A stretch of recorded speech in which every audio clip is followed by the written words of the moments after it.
What's up, Blue Jay fans? Rob Scott of the Jay Talking Podcast, back again with another game recap. Game 4 in the 4-game set with the Kansas City Royals. The Blue Jays won today 6-3, maybe a little bit closer than the score once we look into the numbers, but big win nonetheless. Blue Jays now 4-3 on the 7-game road trip, and the Royals fall to 1-6. I want to jump right to the pitching and hitting numbers. Not going to do it exactly the same today.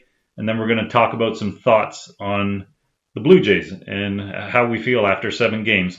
So the Blue Jays pitching numbers, Kevin Gausman was strong again, 6 more shutout innings. Well, he gave up 3 that first start, but 3 unearned. So 6 total shutout innings, 4 hits, 2 walks, 7 Ks. He got the win. He's now 1-1. He did that in 86 pitches. Again, no reason these guys can't come out and go to 100, get the 7th inning out of them. Anthony Bass with an inning and 2 Ks. Trevor Richards, he was roughed up. He didn't register an out, gave up 2 hits, 3 runs, and a walk. Tim Meza, third of an inning, 2 hits. Yippee Garcia, 2/3 of an inning, 2 Ks, and Adam Simber finishes it off. An inning and a K. The bullpen combined for 3 innings, 4 hits, 3 runs, 1 walk, and 5 Ks.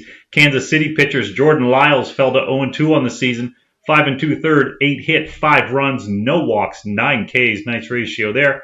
106 pitches, he took the L. Amir Garrett was tossed a third of an inning, got a K on 5 pitches. Jose Cuellas, 2 innings, 3 hits, 1 run, 1 K, 28 pitches. And Scott Barlow came in to finish it off. He tossed 1 inning, 1 K on 10 pitches. Royals bullpen combined was solid, 3 1/3, 3 hits, 1 run, 3 Ks. Blue Jays hitters struck another 10-plus hits again.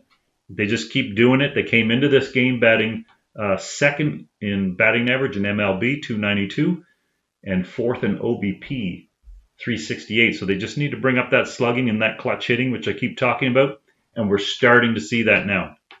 11 hits today, 6 runs, 2 home runs. So the power is being turned on to the rest of the engine. They had no walks today, surprising, and 12 Ks. They left 10 men on base. Bichette 2 for 5 with a ribby and a run. Vladdy 3 for 5, home run, ribby, run, scorching hot. Varsho hot, 2 for 4, 1 ribby, 1 run. Chapman stays hot with 2 ribbies, 1 for 4.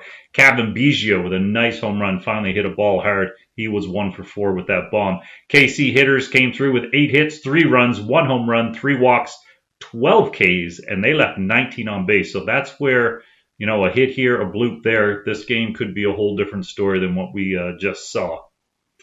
Bobby Witt, the young star, 2 for 4, home run, ribby, run. Pasqui, I can only do it if I say it is Italian. Vinny Pasquianto, 1 for 4 with a ribby. And Edward Olivares, 2 for 4 with a ribby. All right, so let's talk about some things. First of all, the confidence is building. I think everybody feels an energy change. Now, we don't, as always, we want to stay controlled. We don't want to be too high emotionally, too low emotionally. We have to keep in mind that we just did beat a 1-6 team. This is a weak team, so it's not an indicator of how good we are. However, there's a confidence. I feel all the pieces coming together. When we were worried, or when other fans were worried, they were just seeing the wins and losses. There was a lot of good things going on underneath those losses that are now starting to come up. As I said, even throughout those losses, we hit the ball really well. Lots of hits, 10-plus hit games over and over and over and over again. Great base running. Great fielding. Those are things that don't go away. Those are things that don't typically go into slumps, the base running and the fielding. So the Blue Jays they had all the things going. And Manoah got blown out. We had pitching starts that got blown out. Bassett's not going to be that terrible again. So those things are going to change. And then they're going to start hitting the home runs, which they didn't hit their first home run until the 4th game in the 9th inning. They've now hit 4 or 5 since then. The home runs are now coming. The clutch hits are going to come. They had their first 2-out runner on base hit today. First one, I believe, in 27 at-bats. I could have that wrong. So the offense is coming together. Everything is coming together. Even though this was a weaker team, we're getting it. I can feel it. I can see all the parts of the engine now commingling. They're all well oiled. They're all playing with each other now. So that's terrific. Base running, base running, base running. It is so evident. It is so evident how strong this team, how different this team is aggressively on the base pass than we were last year. And that's specifically because of Kevin Kiermaier and Dalton Varsho, specifically those two. However, we've seen Vladdy be aggressive on the base pass. That sort of attitude is infectious, and that's what I loved about the changes we made. We changed the mentality of this team, and when you do that, like you have somebody who's the hardest working person in the clubhouse, you can't slack off. You look terrible. You got to follow that. The hardest working person creates that environment, and that's what's happening with this team. Everybody's becoming more focused on what they have to do. And we have different ways of attacking now. We are actually a run manufacturing team now who also has power. So we're not one or the other. We can manufacture runs now and have a lot of power. So it's terrific, terrific, terrific.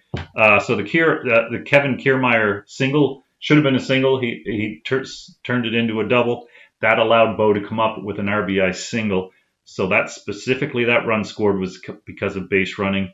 We saw Vladdy take third on a flyout in the top of the seventh. Again, that's 2 or 3 times. He did get thrown out 2 or 3 games ago, taking an extra base. But again, you're going to get an out every once in a while when you try this aggressive approach. So I'm okay with that.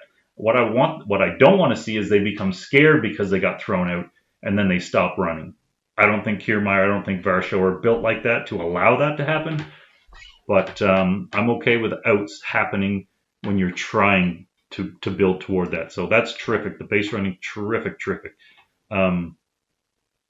Power, as I mentioned, has been turned on. Guerrero and Biggio with home runs in this game. And the league batting average again now, still second overall. The OBP still 4th overall. And the OPS now up to 12th. That was around the 20th early on. So that everything's going to be the top 3, probably. Those 3 stats in the top 3 in Major League Baseball, top 3 to 5 at worst. So that's all going to come up. Right? This offense is going to be clicking, and that's still with weaknesses. So still with weaknesses from Belt, who has, I believe, struck out 12 of his 18 at-bats. He has not been good. I saw someone put up a tweet, is Brandon Belt long for this team? It's like, well, where are you going to put him, first of all? You're not sending him down to AAA. You didn't pay him that money and move his family or whatever. Sign him that contract to release him. He's not being released. People overrated him. I saw when I saw people, when he first joined, you saw the stuff that was like, for the home team, you become such a homer and you over-exaggerate everybody's ability. And Brandon Belt, I saw, he's going to hit 20 home runs. No, he's not. Brandon Belt's a 10 home run hitter at the most. He's only going to play 100 games. He was never meant to play a full season. So 10 home runs, 270 average, 340, 350 on base percentage. Games at first every once in a while with a solid glove there. That's what we expect from him. Don't overrate him. He'll be fine. He goes into long slumps. You listen to Giants fans talk about him. He's streaky. So it's not a threat. He'll turn it around. He'll figure it out. And he's not going anywhere. Is that all the notes I had today? That looks like all the notes today. So terrific. Terrific. I love the direction we're going. 4-3 now. We're up over 500. I mean, still early in the season, you can dip back down, but realistically, we don't expect to see below 500 again. And terrific. So I'll see you on the next game recap tomorrow night. Thank you.